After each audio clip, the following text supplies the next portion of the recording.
तो इस वीडियो में हम पढ़ने वाले हैं क्लास 8 साइंस के बुक का chapter 1 crop production and management का पार्ट 4। ये हमारा लास्ट पार्ट होगा, इसमें हम अपना पूरा चैप्टर कवर कर लेंगे। हमने लास्ट वीडियो में इरिगेशन पढ़ लिया था, तो अब हम पढ़ेंगे प्रोटेक्शन फ्रॉम वीड्स। तो प्रोटेक्शन फ्रॉम बूझो एंड पहेली हैं, वो एक वीट के खेत में गए हैं जो उनके पास में है, मतलब एक गेहूं के खेत में गए हैं और उन्होंने देखा कि कुछ और भी प्लांट्स जो हैं उस फील्ड के अंदर, मतलब जो गेहूं का पौधा है उसके साथ कुछ और भी पौधे उगे हुए हैं। तो अब बूझो कहता है, मतलब क्या ये पौधे भी लगाए गए थे वीट के पौधे के साथ। तो अब वीट्स होता क्या है, हमने लास्ट मतलब अपने दूसरे पार्ट में पढ़ा था एग्रीकल्चर इम्प्लीमेंट्स के बारे में, जिसमें हमने देखा था प्लो और हो को वीड्स को रिमूव करने के लिए भी हेल्प करता है। तो अब ये वीड्स होते क्या हैं। In a field, many undesirable plants grow naturally along with the crop. These undesirable plants are called weeds. तो weeds होते क्या हैं, एक खेत में मतलब जो मेन क्रॉप उग रही है, मतलब मान लो आपने वीट का प्लांट उगाया है, तो उस प्लांट के साथ कुछ और भी प्लांट्स ऑटोमेटिकली ग्रो हो जाते हैं, नेचुरली ग्रो हो जाते हैं। तो इन्हीं प्लांट्स को हम वीड्स कहते हैं। अब द रिमूवल, अब वीडिंग क्या होती है। जब हम वीड्स को खेत से रिमूव करते हैं तो उसको वीडिंग कहेंगे। वीडिंग बहुत ज़रूरी होती है since weeds complete with the crop plant for the water. देखो, अब वीडिंग मतलब वीड्स को हटाना बहुत ज़्यादा ज़रूरी होता है। क्यों? क्योंकि अब वो जो हमारी क्रॉप है उसके साथ उगे हुए हैं, तो वो क्या लेते हैं, अपना क्रॉप से वाटर, न्यूट्रिएंट्स और स्पेस और लाइट सब ले लेते हैं हमारे क्रॉप से। इसलिए वो क्या करते हैं, क्रॉप की ग्रोथ पे इफ़ेक्ट डालते हैं। और कुछ वीड्स जो हैं इंटरफेयर, जब हार्वेस्टिंग मतलब कटाई हो रही होती है तो भी बहुत ज़्यादा ये इंटरफेयर करते हैं। तो और ये कुछ वीड्स जो हैं वो जहरीले भी होते हैं एनिमल्स के लिए और ह्यूमन बींग्स के लिए, और इवन जो क्रॉप उग रही है उसके लिए भी। फार्मर्स बहुत सारे वेज़ में वीड्स को रिमूव करते हैं ताकि, और उनकी ग्रोथ को बंद करते हैं, वीड्स की ग्रोथ को। Tilling before sowing of crops, मतलब क्रॉप्स से पहले, क्रॉप के उगने से पहले टिलिंग जो है क्या करती है, help in uprooting and killing weeds. मतलब वीड्स, टिलिंग से वीड्स जो है उसको किल किया जा सकता है। विच में then dry up and mix with the soil, और फिर उसके बाद क्या हो जाता है, वो सूख के सॉइल के अंदर मिक्स हो जाते हैं, मैन्योर बन जाता है। तो बेस्ट टाइम, मतलब अब इसको रिमूव करें वीड्स को। तो जो बेस्ट टाइम होता है ना वीड्स को रिमूवल करने के लिए, मतलब अब वीड उग गई है लेकिन उसके फ्लावर आने से पहले हम उसको अगर काट दें वीड्स को तो वो ज़्यादा अच्छा रहता है। क्यों? क्योंकि the manual removal includes physical. अब मैनुअल मतलब अगर हम हाथ से रिमूव कर रहे हैं तो क्या होगा, हम कैसे कट करेंगे, अपरूटिंग मतलब उसको जड़ से उखाड़ के, या फिर कट कर देंगे ग्राउंड से ही, टाइम टू टाइम, मतलब हाथ से कट होती है ये, टाइम टू टाइम हमें इसको कट करना होता है। अब हमने ये देखा था फ्लावर्स उगने से पहले ही क्यों कट करें, क्योंकि अगर ये फ्लावर्स उग जाए तो वो सीड में डेवलप होकर दूसरे वीड्स को उगा देती है। इसलिए फ्लावर उगने से पहले ही हम फार्मर्स इसको काटना प्रेफर करते हैं। ये अब इसको काटना खुरपी की हेल्प से इनको काटा जाता है, या फिर एक सीड ड्रिल इज ऑल्सो, एक सीड ड्रिल जो कि फिगर 1.2b में दे रखा है, वो भी बहुत ज़्यादा हेल्प होता है वीड्स को हटाने में। Weeds are also controlled by using chemical. देखो, वीडिसाइड मतलब वीडिसाइड को यूज़ करके भी वीड्स को कंट्रोल किया जा सकता है। क्यों? अब ये वीडिसाइड होता क्या है, ये एक केमिकल सब्सटेंस होता है, इनको फील्ड के अंदर, खेत के अंदर छिड़का जाता है ताकि ये वीड्स ना उगें। ये क्रॉप को डैमेज नहीं, मतलब क्रॉप को ख़राब नहीं करते हैं।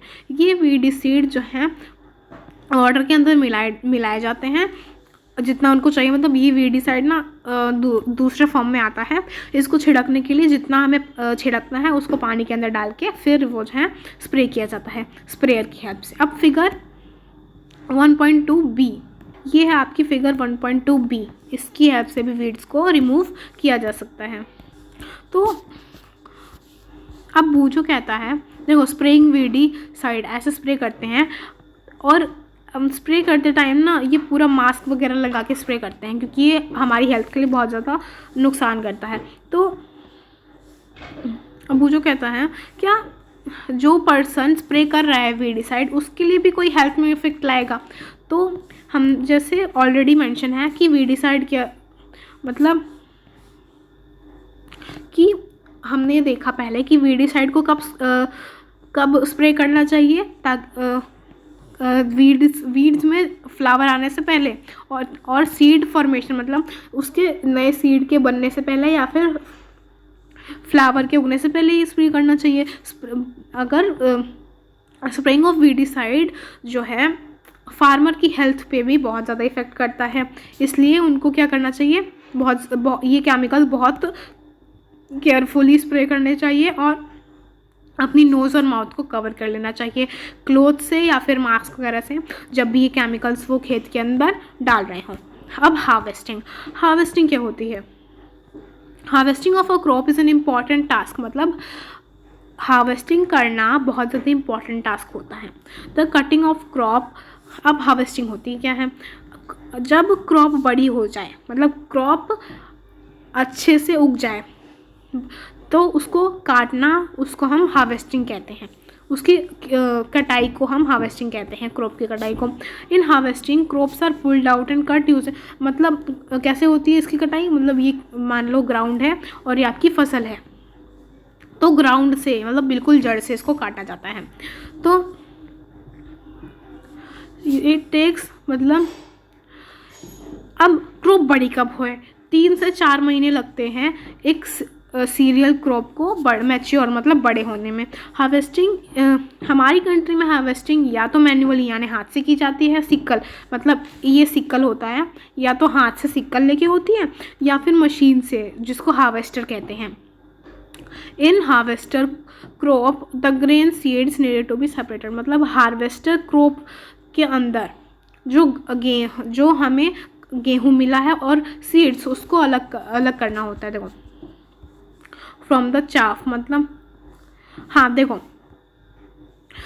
अब हार्वेस्टिंग जो होती है वो तो किससे होती है? हार्वेस्टर से।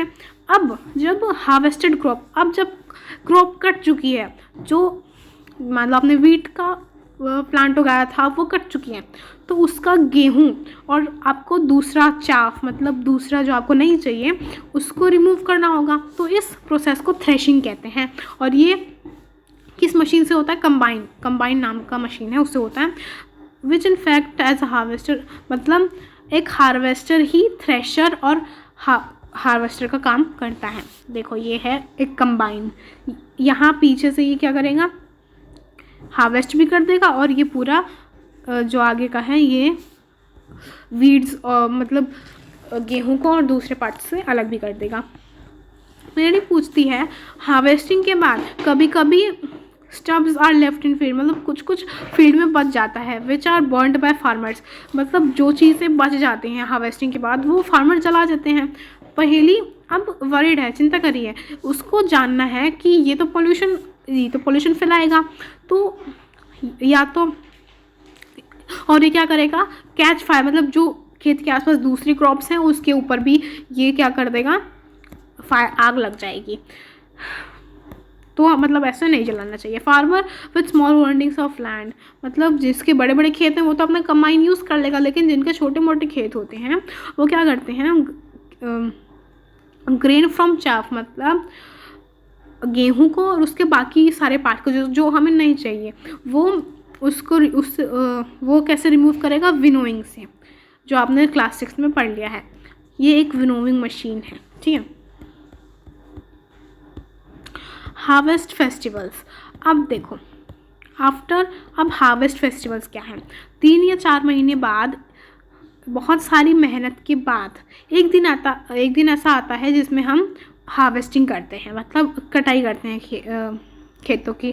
The sight of golden fields of standing crop laden with grain field, मतलब जो वो गोल्डन फील्ड्स में, यानी अब फार्मर्स के लिए बहुत ज़्यादा प्राउड की बात है, उनकी फसल हुई है इतनी मेहनत के बाद, कितने 4 से 8 महीने लग जाते हैं, तो ये फिल्स द हार्ट्स ऑफ फार्मर। मतलब ये क्या करता है ना कि कुछ महीने पहले तो वो खड़ी हुई, मतलब वो क्रॉप बिल्कुल सीधी खड़ी थी, लेकिन आज क्या है, उसका फल आ रहा है फार्मर के हाथों में, तो इसलिए जो फार्मर है उसका दिल बहुत खुश हो जाता है। ऐसा सेल्स ऑफ वेलबिंग द, अब जो एफर्ट्स हैं यानी मेहनत है पास्ट सीज़न की, हैव टू अब उसका फल मिल गया है उस फार्मर को, तो अब ये रिलैक्स करने का टाइम है, तो और इन्जॉय, थोड़ा सा रिलैक्स और इन्जॉय करने के लिए टाइम है उस फार्मर के लिए। The period of harvest is thus a great Joy and the happiness of, मतलब इंडिया में तो ये बहुत ज़्यादा खुशी की बात होती है कि कोई भी क्रॉप, उनकी अच्छी फसल उग के आई है।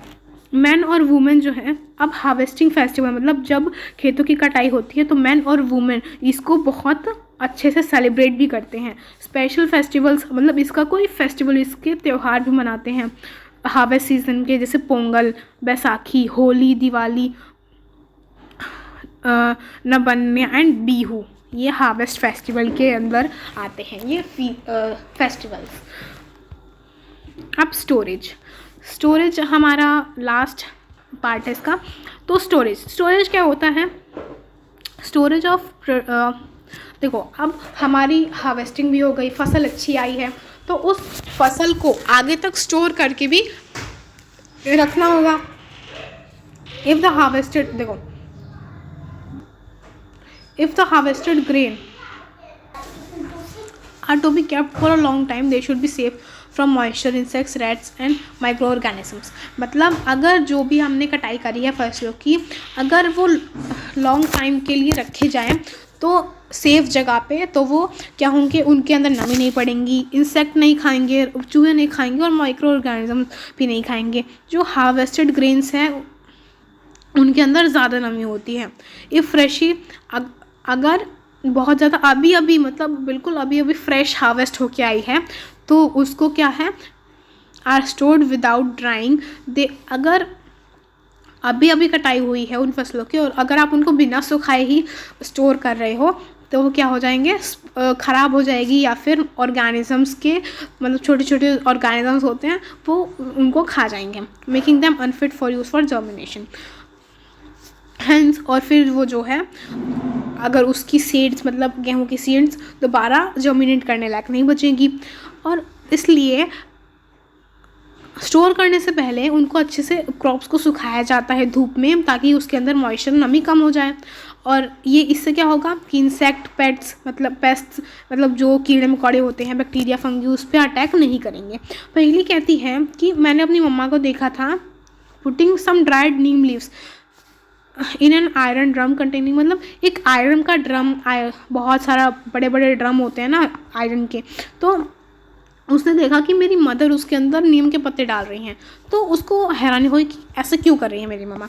तो फार्मर्स जो हैं ग्रेन्स को जूट बैग्स, यानी जूट बैग्स होते हैं ये बड़े बड़े जो बैग्स होते हैं, जूट बैग्स कहते हैं इनको, या फिर मेटालिक बिन्स, मतलब ऐसे, ये मेटालिक बिन्स हैं और ये जूट हैं, जूट के बैग्स हैं। फार्मर या तो जूट के बैग्स में या फिर मेटालिक बिन्स में क्या करते हैं, अपने ग्रेन्स को स्टोर करते हैं। However large scale storage of grain in silos और ग्रेनरीज, मतलब अगर बहुत बड़ी स्टोरेज करनी है, मतलब बहुत ज़्यादा फसल है, तो वो कहाँ, सीलोज या फिर ग्रेनरीज में करी जाती है स्टोर, ताकि उन पेस्ट, कीड़े मकोड़े या चूहे और इंसेक्ट से दूर रहें। आपको फिगर 10.1 और बी में दिखा रखा है ऐसे, ये होता है ग्रेनरीज और ये है क्या है, सीलोज, ठीक है। ये बड़े बड़े टिन कैंस में स्टोर करते हैं, और ये ग्रेनरीज मतलब गोडाउन्स टाइप होते हैं, उसके अंदर ये सारे रखे जाते हैं। अब ड्राइड नीम लीव्स जो हैं, अब जो नीम के पत्ते डाले जाते हैं घर पे, मतलब अगर आप घर पे अपना ग्रेन्स वगैरह स्टोर कर रहे हो, तो अब वो ड्राइड नीम्स डाली जाती हैं। For storing large quantities of grains in a big godown specific chemicals treatments are required. मतलब अगर आप बहुत लार्ज क्वांटिटी में ग्रेन स्टोर कर रहे हो बड़े बड़े गोडाउन में, तो उसके लिए तो केमिकल ट्रीटमेंट चाहिए होता है ताकि वो कीड़े मकोड़े और माइक्रो ऑर्गेनिज्म से दूर रहे। इसलिए और सेम वे में सूखी नीम की पत्तियां जो हैं वो हेल्प करती हैं हमारे घर में ग्रेन्स को प्रोटेक्ट करने से, माइक्रो मतलब कीड़े मकोड़ा वगैरह से। ठीक है। फूड फ्रॉम एनिमल्स, अब हमें खाना एनिमल से भी मिलता है। एक्टिविटी 1.3 है, आपको अपनी नोटबुक में ये टेबल बनानी है और कंप्लीट करनी है। इसमें आपको कोई भी फूड का नाम, खाने का नाम लिखना है और यहाँ उसके सोर्सेज बताने हैं। मिल्क जो है, मिल्क हमें कौन देता है? Cow, buffalo, she goat, she camel. और दूसरा आपको जैसे देखो क्या मिल सकता है आपको दूसरा, अब दूसरा क्या मिल सकता है आपको? मीट। मीट कहाँ से मिलेगा आपको? पिग से, शीप गोट से, हैन से आपको ये सारी चीज़ें मिलेंगी। और वूल कहाँ से मिलेगा आपको? शीप से मिलेगा ना। तो यही आपको टेबल कंप्लीट करनी है। तो आफ्टर कंप्लीटिंग आपको इस टेबल को कंप्लीट करने के बाद आपने देखा होगा कि प्लांट्स की तरह ही एनिमल्स भी हमें फूड प्रोवाइड करते हैं। डिफरेंट हम मतलब प्लांट्स की तरह ही एनिमल भी हमें बहुत सारे मतलब फूड जो हैं काइंड्स ऑफ फूड प्रोवाइड करते हैं। बहुत सारे पीपल जो हैं कोस्टल एरियाज, मतलब जहाँ पे समुद्र वगैरह होता है, वो फ़िश पकड़कर अपना गुजारा करते हैं। और पहले की क्लासेस में आपने देखा होगा कि फूड जो है हमें प्लांट से मिलता है। हमने अभी देखा कि process of crop production involves number of steps like, और हमने देखा कि जो क्रॉप प्रोडक्शन मतलब एक क्रॉप को उगाने में बहुत सारे स्टेप्स लगते हैं, जैसे selection of seeds, sowing etcetera. ऐसे ही एनिमल्स को भी घर पे या फिर फार्म्स में उनको पाला जाता है। और वैसे ही एनिमल्स को भी घर पे या फिर फार्म्स में पाला जाता है, उनको प्रॉपर खाना दिया जाता है, रहने के लिए जगह दी जाती है, केयर की जाती है उनकी लार्ज स्केल पर। और जब यही चीज़ बहुत लार्ज स्केल पर की जाए तो उसको एनिमल हस्बेंड्री कहते हैं। एनिमल हस्बेंड्री में बेसिकली होता है क्या है, अभी हमने देखा कि हमें बहुत सारा खाने का चीज़ इससे एनिमल से भी मिल रही है। तो एनिमल्स को हम घर पे या फिर फार्म में क्या करते हैं, पालते हैं, ताकि उनसे हमें दूध वगैरह, मीट वगैरह मिल सके। ठीक है।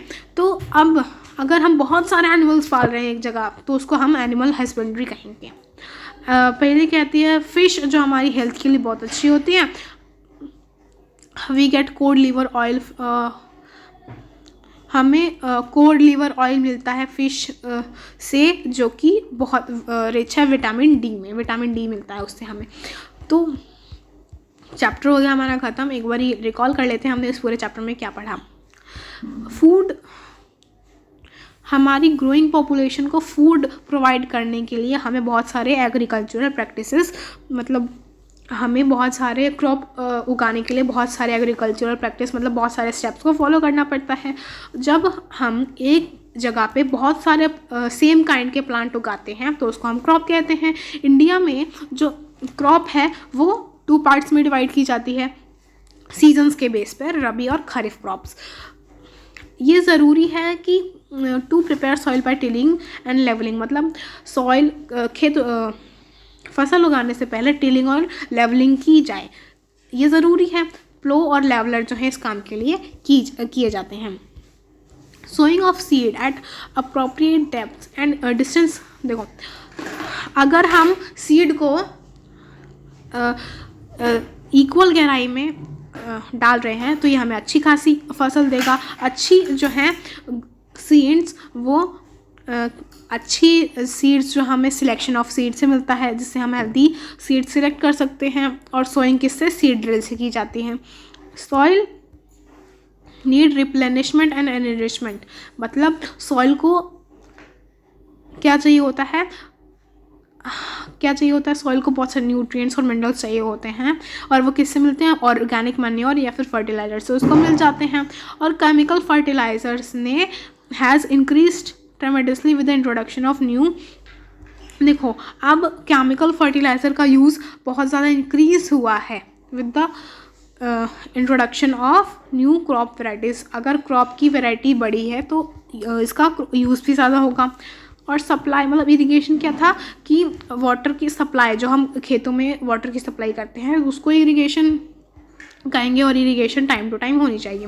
वीडिंग क्या होती है, जो भी हमें प्लांट्स नहीं चाहिए जो मेन क्रॉप के साथ उग गए हैं उनको हटाना ही वीडिंग कहते हैं, और उस प्लांट को क्या कहेंगे जो हमें नहीं चाहिए, उसको वीड कहेंगे।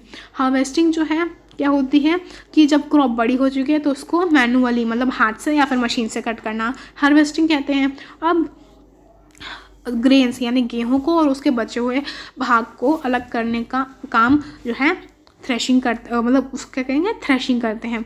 अगर हम अच्छे से स्टोरेज कर रहे हैं ग्रेन की, मतलब प्रॉपर स्टोरेज, अच्छे से स्टोरेज होनी चाहिए उस ग्रेन की जो हमने उगाया है, ताकि जो है पेस्ट यानी कीड़े मकोड़े और माइक्रो ऑर्गेनिज्म उसको ख़राब ना करें।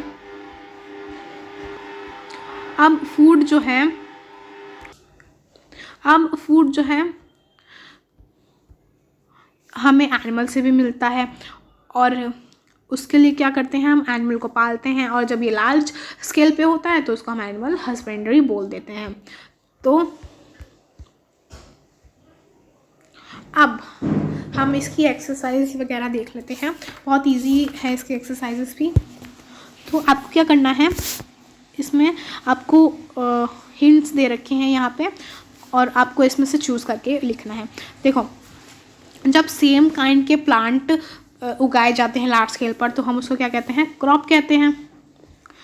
और पहला स्टेप क्या होता है क्रॉप के उगाने का, प्रिपरेशन, मतलब प्रिपरेशन ऑफ सॉइल, मतलब सॉइल को प्रिपेयर करना। ठीक है, तो डैमेज सीड हैं वो वाटर के ऊपर क्या करेंगी, फ्लोट करेंगी। ठीक है, for growing a crop sufficient sunlight, मतलब एक क्रॉप को उगाने के लिए हमें प्रॉपर सनलाइट, वाटर और क्या चाहिए होता है, न्यूट्रिएंट्स या फिर मिनरल्स लिख सकते हो आप। ठीक है, न्यूट्रिएंट्स या फिर मिनरल्स। तो अब आपको मैच करना है, खरीफ क्रॉप कौन कौन सी होती हैं जो बारिश के सीज़न में उगाई जाती हैं, बारिश के सीज़न में पैडी और मेज।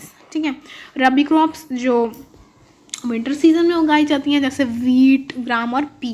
केमिकल फर्टिलाइजर्स क्या कौन कौन से, urea and sulphate. Organic matter क्या है, एनिमल एक्सक्रीटा, काउ डंग। और ये आप कट कर दो, ठीक है, इसका कोई काम नहीं है। तो आपको दो एग्जांपल देने हैं खरीफ क्रॉप के हैं पैडी, ठीक है, और पैडी हो गया और मेज़ हो गया, ये हम रेनी सीजन में उगाते हैं। रबी क्रॉप कौन सी है, वीट और पी, मतलब मटर, पीस। तो अब आपको इसके अंदर क्या करना है, इन सब चीज़ों को डिफाइन करना है। Preparation of soil, weeding, sowing और थ्रेशिंग को आपको क्या करना है, एक्सप्लेन करना है। इसमें देखो आपको इसका डिफरेंस बताना है फर्टिलाइज़र और मैन्योर का, ये बहुत इंपॉर्टेंट है। इरिगेशन क्या होती है, कौन कौन से मेथड हैं इरिगेशन करने की। आप खरीफ सीज़न में जो वीट जो है खरीफ सीज़न में उगाई जा सकती है, नहीं उगाई जा सकती क्योंकि वो रबी क्रॉप है, उसका रीज़न बताना है आपको। अब आपको बताना है कि सॉइल जो है अगर हम उसके ऊपर एक के बाद एक क्रॉप उगाए जा रहे हैं तो उससे क्या होगा, वीड क्या होती है, हम उनको कैसे कंट्रोल कर सकते हैं, और इसको आपको अरेंज करना है। ठीक है, तो सबसे पहले क्या होता है, प्रिपरेशन ऑफ सॉइल, फिर उसके बाद क्या होती है, सोइंग। प्रिपरेशन ऑफ सॉइल के बाद आप उसको फील्ड को प्लोइंग करोगे, फिर सोइंग करोगे, फिर उसके बाद इरिगेशन, ठीक है, फिर उसके बाद नहीं, पहले सोइंग करके आप मैन्योरिंग, फिर इरिगेशन, फिर हार्वेस्टिंग, फिर सेंडिंग क्रॉप टू शुगर, ठीक है।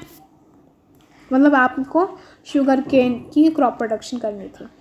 अब यहाँ पे आपको कुछ हिंट्स दे रखे हैं, उसके अकॉर्डिंग आपको इसको फिल करना है। तो प्रोवाइडिंग क्रॉप्स मतलब पहले आपको यहाँ पे इरिगेशन, देखो मैं आपको वैसे बता देती हूँ। अब प्रोवाइडिंग वाटर टू क्रॉप्स, इसका आएगा इरिगेशन, ठीक है। और दूसरा जो है keeping crop grains for long. अब क्रॉप ग्रेन्स को बहुत ज़्यादा टाइम के लिए अच्छे से कंडीशन में रखना, उसको हम क्या कहेंगे, स्टोरेज, ठीक है। तो अब जब बहुत सारे प्लांट एक टाइम के ग्रो हो जाते हैं लार्ज स्केल पर, तो उसको हम क्या कहते हैं, क्रॉप कहेंगे उसको, ठीक है। एक मशीन जो है बताना है, एक मशीन जो कटिंग के लिए यूज़ की जाती है, और तो उसको क्या, हार्वेस्टर, ठीक है। एक रबी क्रॉप है जो पल्सेस मतलब दालों के अंदर जो है आती है, तो इसका आप ग्राम आएगा। तो प्रोसेस मतलब क्या ग्रेन को चाफ से रिमूव करना क्या होता है, इसको क्या कहते हैं, विनोइंग, ठीक है। तो हमारा चैप्टर हो गया यहाँ पे ख़त्म। हाँ, तो इसमें बाकी कुछ करने लायक है नहीं। तो अगर आपको अच्छा लगा है वीडियो तो ज़रूर बताना, चैप्टर समझ में आया तो ज़रूर बताना। अगर कोई डाउट है तो कमेंट सेक्शन में आप मेंशन कर सकते हो, और मेरे इस वीडियो को लाइक करो, चैनल को सब्सक्राइब करो। मिलते हैं अपने नेक्स्ट वीडियो में। तब तक के लिए stay connected and keep learning. Thank you.